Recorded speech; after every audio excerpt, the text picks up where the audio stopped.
केंद्रीय रेल्वे राज्यमंत्री नामदार रावसाहेब दानवे यांनी शिर्डीला भेट देऊन श्री साईबाबा समाधीचे दर्शन घेतले। यावेळी साई संस्थानचे प्रभारी मुख्य कार्यकारी अधिकारी तुकाराम हुलवळे उपस्थित होते। यावेळी मंदिर प्रमुख रमेश चौधरी, जनसंपर्क अधिकारी तुषार शेळके व संरक्षण अधिकारी उपस्थित होते।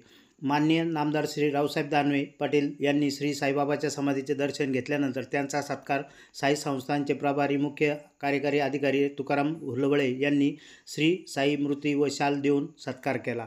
यावेळी कार्यकर्ते मोठ्या संख्येने उपस्थित होते।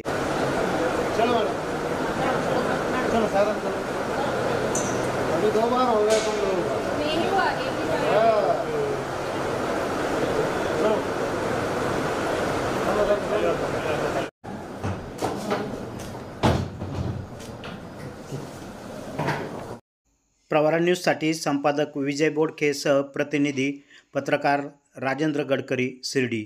या यूट्यूब चॅनलला सबस्क्राईब करा।